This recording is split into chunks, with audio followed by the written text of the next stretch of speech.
Muita gente tem sofrido com o calor, sofrido demais, né?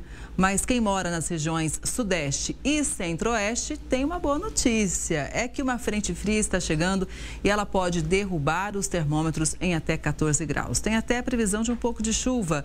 Para saber mais sobre essa mudança no tempo, a gente faz conexão com o doutor em meteorologia e coordenador de operações substituto do CEMADEM, o Giovanni Dolife. Boa tarde, Giovanni. Seja muito bem-vindo aqui ao Conexão. Olha, eu quero muito saber quando de fato essa frente fria vai fazer algum efeito, porque tem região do estado de São Paulo ainda que está um calorão danado, viu, Giovanni? Boa tarde.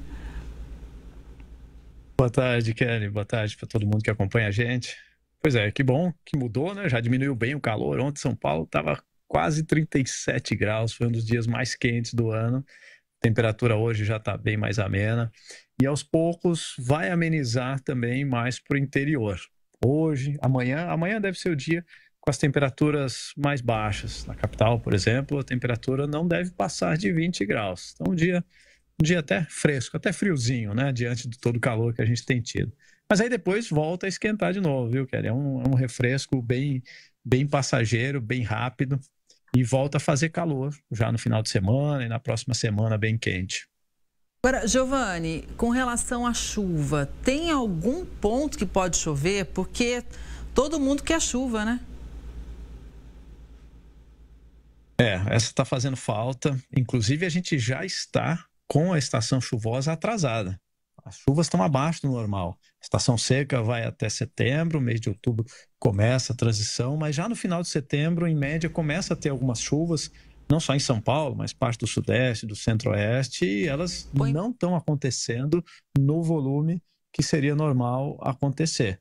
Então, a gente está com chuva abaixo da média, portanto, um atraso do início das chuvas, mas tem boas notícias para a semana que vem, Kelly. Cidades como BH, né, Belo Horizonte, e Brasília, que estão com uma quantidade de dias consecutivos sem chuva enorme, quase 6 meses sem chuva em BH e Brasília. BH, eu tenho aqui anotado 167 dias sem chuva. Brasília com 163 dias sem chuva. BH já é o maior número consecutivo de dias sem chuva da história e em Brasília está igualando o recorde que era de 1963. Então, realmente uma seca praticamente sem precedentes. E aí a boa notícia é que no meio da semana que vem tem chance de algumas instabilidades causarem chuvas ainda pontuais, mas elas podem chegar até Brasília e BH. Giovanni, a gente fala que a gente espera chuva bastante, mas a gente tem que lembrar que o Brasil é gigante, né? No sul, choveu há uns dias atrás, inclusive causando um certo prejuízo em algumas cidades. O que a gente pode dizer em relação ao sul do país, hein? Choveu bem, inclusive o Guaíba, lá em Porto Alegre, né, que transbordou, inundou a cidade no começo do ano, ali entre final de abril e começo de maio, ele voltou a subir, chegou a passar do nível de atenção. Algumas áreas mais próximas do Lago Guaíba chegaram a ser um pouco inundadas, né? E em outras regiões também teve efeitos do excesso de chuva. Acompanhando os volumes de chuva, em alguns lugares tinha chovido mais de 200 milímetros. A média ali no Rio Grande do Sul é em torno de 150 milímetros no mês inteiro, né? Então voltamos a ter chuvas mais fortes por lá. Ainda muito longe do que foi aquele grande desastre lá no começo do ano, mas uma chuva significativa que causa algum impacto. Bom, com essa frente fria que está agora subindo para São Paulo, alivia as chuvas por lá.